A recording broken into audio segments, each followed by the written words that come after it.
네, CTS는 오직 복음, 다음 세대의 희망입니다라는 슬로건으로 한국교회 미래인 다음 세대를 위한 방송을 이어오고 있습니다. 오늘은 장로회 신학대학교 기독교 교육학 교수이자 기독교학교 교육연구소 소장이신 박상진 교수님 모시고 한국교회 다음 세대 현황과 부흥을 위한 전략에 대한 말씀 나눠보겠습니다. 네, 교수님 안녕하십니까? 네, 안녕하십니까? 네. 한국교회 다음 세대 또 그 위기에 대해서 저희도 수차례 좀 보도를 했었고요. 또 한국교회 안에서도 어떤 좀 자구책을 마련하기 위해서 상당한 노력들을 좀 기울이고 있습니다. 일단 소장님께서 다시 한번 이 한국교회 다음 세대 어떤 게 위기고 또 이와 더불어서 탈종교화 현상까지 분석을 해주신다면요. 예. 다음 세대의 신앙의 대입기의 위기다. 그렇게 말씀을 드릴 수가 있겠습니다. 예. 신앙을 다음 세대에 계승하는 것이 사실 한국교회의 가장 중요한 사명인데 여기에 이제 적신호가 켜진 거죠. 정말 위기라는 얘기들은 많이 이제 그 전부터 합니다만은 정말 위기를 절감하고 있는가 저는 약간 의구심을 갖게 되거든요. 예, 제가 예. 모임에서 다음 세대가 위기입니다 그렇게 얘기하면은 이제는 위기 얘기 좀 그만합시다. 이제는 너무 많이 한다. 예, 희망을 얘기하고 긍정적인 얘기만 좀 합시다 이렇게 말씀을 하시는데 일리가 있지만은 저는 보다 더 절망해야 된다고 생각합니다. 진짜 현실에 대해서 이건 아니구나라고 하는 그런 절망과 위기 의식 속에서 진정한 대안이 생기는 게 아닌가 그렇게 생각을 하고요. 지금 전체적으로 한국의 종교적인 현상을 한마디로 탈종교화 현상이다 이렇게 부를 수가 있습니다. 예. 종교를 떠나가고 있다는 거거든요. 지난 통계청 발표에서도 10년 사이에 사실은 과반수가 넘었던 종교 인구가 지금은 이제 43.9%로 이렇게 추락한 통계 발표가 나온 적이 있는데 예. 특별히 어떤 연령에서 탈종교화 현상이 일어나느냐 젊은이들입니다. 그러니까 빠른 속도로 종교가 노령화되어 있고 예. 젊은이들이 종교를 떠나고 있고 다음 세대가 지금 신앙을 떠나고 있는 그런 현상이라고 말씀드릴 수가 있겠습니다. 네. 예. 한국교회와 탈종교 현상의 그 중심에 다음 세대의 위기가 좀 놓여 있는 것 같은데 아무래도 다음 세대 현황을 좀 판가름할 수 있는 척도 중에 하나가 교회별 교회학교 수치일 것 같은데요. 그 부분에 있어서도 계속적으로 좀 감소하고 있는 통계가 전해지고 있는데 그동안의 교회학교의 추이를 좀 짚어주신다면요. 예. 말씀하신 대로 지금 아주 급격하게 감소를 하고 있죠. 예. 제가 속해 있는 장로교 통합교단만 하더라도 지난 10년 사이에 35.6%가 감소를 했거든요. 네. 이건 소위 그 절벽 감소다 이렇게 말씀을 드릴 수 있을 정도로 심각한 감소인데 제가 이거를 그래프로 그려가지고 기업하시는 분에게 보여드렸더니 예. 딱 보더니 우리 같으면 이 정도 되면 폐업합니다 그러더라고요. 만약 매출이 그렇게 떨어졌다면 이거는 안 되는 장사라고 하는 게 너무나 분명하다는 그런 얘기거든요. 예. 정말 심각합니다. 그래서 이러한 그 추세로 가면은 과연 한국교회가 어떻게 되겠는가. 학령 인구가 물론 감소합니다만은 그보다 더 빠른 속도로 지금 교회 학교 학생 수가 줄어드는 이 문제에 대해서 우리가 굉장히 심각하게 생각할 필요가 있습니다. 네. 예. 그야말로 냉철한 좀 현실 인식을 해야 어떤 대안이나 방안도 생길 것이다. 이렇게 교수님이 좀 말씀을 해주셨는데, 만약에 우리가 좀 이런 현실 인식을, 심각성을 받아들이지 않고 계속적으로 그냥 이대로 간다면 미래의 한국교회의 모습은 좀 어떨 거라고 생각을 하세요? 예. 제가 이제 교회 교육 컨설팅을 이제 여러 교회를 해보면은요, 제일 먼저 하는 게 이제 인구 분포 조사입니다. 교회 인구 분포를 조사하면은 몇몇 예외적인 교회를 빼놓고는 역삼각형 구조입니다. 역삼각형이라고 하는 게 연세 드신 분들은 많지만 밑으로 내려올수록 이제 좁아지는 거거든요. 그러면 밑에 있는 그 꼭지점에 해당되는 영유아 유치들, 지금 아동들, 청소년들이 30년 후에 한국교회의 주역이 될 때 한국교회의 모습이 어떻겠는가. 정말로 심각하게 우려하지 않을 수가 없습니다. 제가 이번에 그 통계학에서 시계열 분석이라고 이제 지난 30년 동안의 통계 자료가 있으면 그걸 가지고 미래를 예측할 수 있는 그런 통계 분석 방법이 있어요. 예. 그걸로 한번 분석을 해보니까 향후 10년 계속해서 감소를 하더라고요. 교회 학교 학생 수가 지금 현재 제가 속해 있는 교단이 40만 명인데 예. 이게 30만 명으로 이렇게 10년 사이에 감소를 또 한다고 나와 있기 때문에 정말로 이대로 가다가는 이거는 한국 교회의 생존의 문제다. 저는 그렇게 생각합니다. 그러니까 교회 학교가 무슨 뭐 부흥하느냐 침체하느냐의 문제가 아니고 이거는 한국 교회의 존재가 없을 존재 수 있는. 자체가 달려 있는 문제다. 네. 그렇게 말씀드릴 수가 있습니다. 예. 아무래도 문제를 해결하기 위해서는 또 원인을 정확히 진단하는 게 중요할 것 같은데 교수님 말씀해 주신 것처럼 이렇게 주일학교가 사라지는 원인의 뭐 출산율 감소는 좀 사회적 원인에 속하고 교회 내부의 원인도 좀 있을 것 같거든요. 예.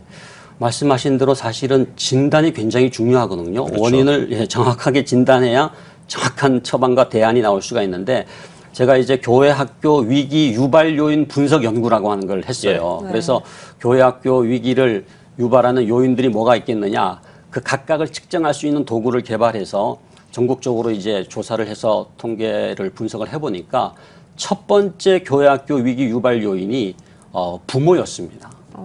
부모. 교회 학교 교사는 네 번째였거든요. 예. 그러니까 부모가 누구냐가 다음 세대를 결정짓는다는 거예요. 부모가 자녀 교육에 대해서 어떤 관점을 갖고 있느냐가 굉장히 중요한데 두 번째 요인이 학교였거든요. 학업 문제, 예. 성적 문제, 입시 문제. 그러니까 이것을 연결해서 말씀드린다면은 부모의 자녀 학업관이 교회 학교 부흥과 침체를 결정짓는다. 그래서 정말 이 부모를 올바로 세우는 일이 굉장히 중요하고 부모가 자녀 신앙교육에 대해서 확실한 그 중요성을 깨닫고 가정에서 이러한 신앙교육을 실천하는 게 너무나 중요하다는 생각을 하게 됩니다. 예. 이런 다음 세대 부흥을 위한 한국교회, 특히 교단이나 신학대학교, 교회와 같은 공적기관들도 분명 해야 할 일들이 있을 거라고 생각을 하거든요. 어떤 것들이 좀 있을 거라고 보십니까? 저는 우선 우리 한국 교회는 우리 담임 목사님들께서 다음 세대 목회가 나의 목회다라고 하는 인식을 갖는 게 참 중요한 것 같아요. 지금은 아무래도 이렇게 성인 목회에 집중하시고 다음 세대 교육은 교육 목사님이나 교육 전도사님에게 맡기시는 소위 그 목회와 다음 세대 교육이 분리되는 그런 현상이 있거든요. 근데 다음 세대 목회가 바로 나의 가장 중요한 사명이다. 그런 인식을 갖고 정말 다음 세대의 지향적 목회를 했으면 좋겠다. 그런 생각이 들고요. 우리 신학교에서도 이 다음 세대 이 위기를 해결하는 그런 신학교육이 돼야 되지 않습니까? 그렇기 때문에 커리큘럼에 정말 다음 세대 이 위기를 극복하는 그러한 방안에 대해서 우리 신학생 때부터 참 심각한 문제의식을 느끼고 또 그 대안을 모색할 수 있는 그런 커리큘럼의 변화까지도 필요하다고 생각을 합니다. 네.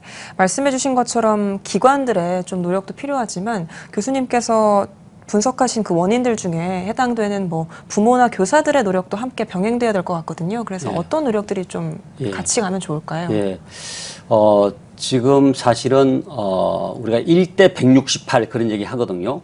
1대 168. 그 168이라고 하는 게 한 주간의 그 시간 숫자입니다.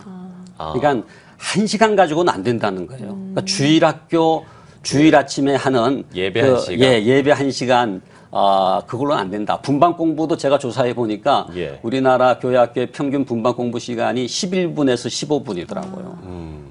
그걸로는 안 되지 않습니까? 그러면은 168시간을 신앙적인 역량과 기독교적인 역량을 줄 수 있는 그러한 패러다임으로 바뀌어져야 된다고 하는 거거든요. 그거는 이제 부모 그리고 가정 그래서 그 자녀를 부모가 가정에서 신앙적으로 양육하는 것을 더 중요한 무게중심으로 생각하는 형태의 어떤 패러다임의 변화가 필요하고 그 부모들이 가정에서 자녀를 양육하는 것이 확립이 된다면은 저는 한국 교회 다음 세대 문제의 상당 부분이 해결될 수 있다 그렇게 생각을 합니다. 네, 그런 움직임으로 이른바 기독 학부모 운동, 네, 이 운동을 하고 계시다고 들었거든요. 네. 어떤 운동입니까? 그러니까 지금 이제 기독 학부모라는 용어가 좀 생소하신 분도 계실 텐데 예. 그냥 부모 교육 많이 있습니다만은 또 부모 사역도 많이 있고 우리나라 같은 경우 이 한국과 일본과 중국 같은 이런 유교 문화권에서는 이 학업 문제가 굉장히 중요합니다.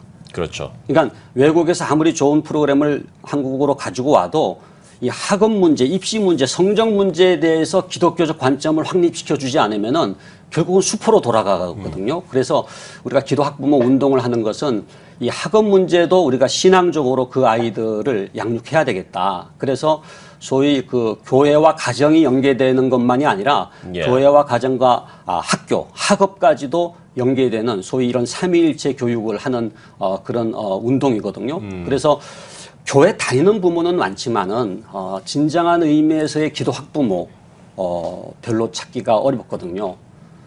제가 교회 학교 학생들에게 1019명 학생들에게 주일 아침에 교회 학교에 못 나오는 이유가 뭐냐 가장 많이 나온 응답이 학원 가기 때문이었습니다. 25.4%가. 예. 저희가 그 추적을 해봤죠.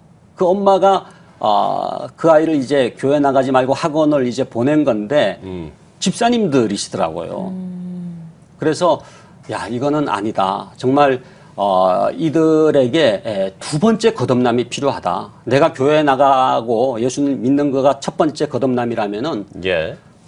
자녀 교육에서 거듭남이 필요하다. 그래서 이 두 번째 거듭남 운동 이게 이제 기독 학부모 운동이라고 말씀드릴 수가 있겠습니다. 예. 네. 교수님께서 하고 계시는 다른 사역 활동 중에 하나에 대해서도 질문을 드리려고 하는데 기독교 학교 교육연구소를 사역하고 계시거든요. 그래서 예. 이 기관이 좀 어떤 기관이고 예. 어떤 역할들을 하고 있는지. 예. 저희가 이제 2005년도에 기독교 학교 교육 연구소가 이제 설립이 됐는데 예. 이때까지는 그냥 교회 학교, 주일 학교 중심의 기독교 교육을 생각했는데 가만히 들여다보니까 아까 말씀드린 대로 이게 연결돼 있더라고요. 가정과도 연결돼 있고 학교와도 연결돼 있고. 그러니까 학교에서 배우는 가치관이 굉장히 중요합니다. 그러니까 학교에서 배우는 교육도 기독교 교육이 돼야 되겠다. 예. 그런 생각으로 이제 설립이 됐거든요. 크게 세 가지 중요한 이제 사역을 하는데요. 첫 번째는 이제 기독교 대안학교, 또 미션스쿨 이런 기독교 학교가 건강하게 정체성을 확립하고 권학 이념대로 교육할 수 있는 그런 연구, 커리큘럼, 정책을 저희들이 제안을 하고 있고요. 두 번째는 신앙과 학업을 연계하는 겁니다. 그래서 잠언 1장 7절 말씀에 여호와를 경외하는 것이 지식의 근본이다 말씀하시지 않습니까? 예. 그러니까 여호와 경외라고 하는 신앙과 지식의 근본이라고 하는 학업이 이게 분리되지 않는다는 것이 성경적인 원리거든요. 그러니까 그렇다고 한다면 정말 신앙을 갖는 것과 그 아이가 교과목을 공부하는 것 이것이 연결되어 있음을 깨닫고 창조주를 아는 아이가 창조 세계를 더 잘할 수가 있거든요. 예. 그런 점에서 신앙과 학업을 연계하는 기독교적 교과목에 대한 여러 가지 이제 연구를 하고 있고요. 마지막으로는 이제 기독 학부모 운동입니다. 그래서 부모들을 세워서 부모가 자녀 신앙 교육의 주체라고 하는 것을 깨닫고 부모들이 스스로 다음 세대 신앙 교육과 기독교 교육의 주체로 세워지는 운동입니다. 예. 근데 이렇게 그냥 막연하게 들었을 때는 신앙과 학업을 연계하는 게 이게 좀 가능할까라는 생각도 좀 들고요. 예. 어떻게 연계를 한다는 건지는 약간 좀 수상적이다 이런 생각도 좀 들거든요. 예. 예를 들어서 교회에서 이제 하나님이 천지를 창조하셨다고 이제 배웠는데 만약에 학교에서 진화론을 배운다 말이죠. 예. 그러면은 아이들은 이제 갈등을 하는 거죠. 그 갭이 생기니까 그 갭에 이제 그 간격 속에 이제 의심이 쌓이지 않습니까? 이게 점점 축적이 되면 결국은 탈신앙화가 이루어지는 거거든요. 그러니까 그런 점에서 그 아이들이 무슨 교과를 배우든지 어떤 가치관을 배우든지 이것이 하나님과 어떤 관계가 있는지 성경과 어떤 관계가 있는지를 기독교 세계관으로 알려주는 그러한 접근입니다. 예, 네. 그렇군요. 아주 설명을 좀 잘 해주신 것 같습니다. 저희가 그 연구소에서 세미나를 준비하고 있다는 걸 좀 들었습니다. 이게 제1회 기독교 학부모 대회 예. 네, 이런 세미나를 준비하고 있다고 들었는데 이 세미나의 좀 일정과 강사 좀 간략하게 소개를 예. 해주시고요. 또 세미나를 통해서 뭐 기대하시는 바가 있다면 이 부분도 예. 말씀을 해주시죠. 예. 이번이 이제 제1회 기도 학부모 대회입니다. 예. 그래서 6월 5일, 6일 이제 양일간 남양주에 있는 이제 광주 광림 비전랜드에서 이제 개최가 되는데요. 예.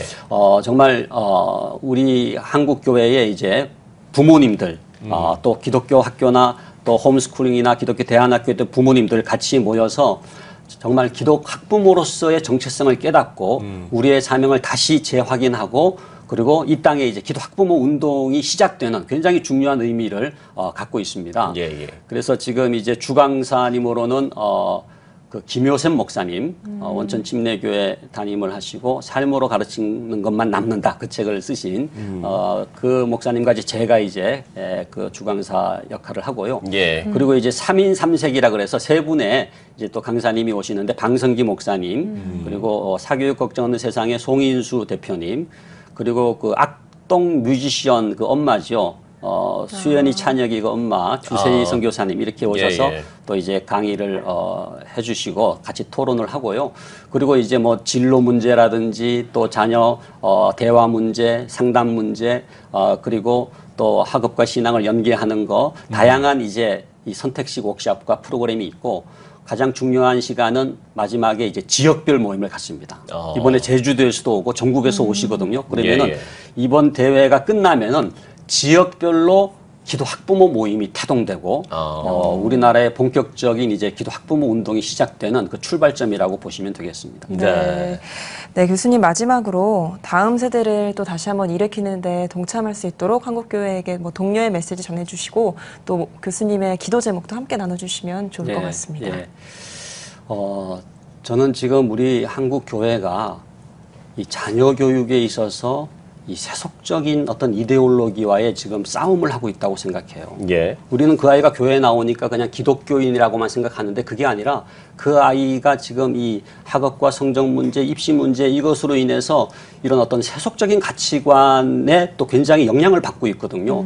그런 점에서 우리 부모님들이 그 아이들을 신앙적으로 올바로 세우는 일을 위해서 그야말로 잠자는 부모들이 깨어나서 이런 기도 학부모 운동에 참여할 수 있도록 우리 모든 한국교회 우리 부모님들이 우선 가정에서 자녀들을 가정 예배도 함께 드리시고 또 말씀 같이 나누시고 신앙적인 좀 대화를 좀 해주시면 좋을 것 같아요. 네. 그리고 예, 예. 교회마다 기도 학부모 모임, 기도 학부모 기도회, 그리고 교사 헌신 예배도 좋지만 기도 학부모 헌신 예배 너무너무 좋더라고요. 그래서 우리 한국교회가 이 부모들이 중심이 돼서 다음 세대 신앙 계승은 물론이고 이 땅에 이런 그 죽음의 교육, 왜곡된 교육을 하나님의 교육으로 변화시키는 일에 함께 참여해 주시기를 바라고 교육의 영역에서도 하나님 나라가 이루어지는 것이 저의 기도 제목입니다. 네. 예. 자, 오늘 뉴스 더보기 시간에는 장로회 신학대학교 기독교 교육학 교수이자 또 기독교학교 교육연구소 박상진 교수님 모시고 한국교회 다음 세대 현황과 또 부흥에 대한 전략까지 나눠봤습니다. 교수님 오늘 귀한 말씀 고맙습니다. 고맙습니다. 네, 감사합니다.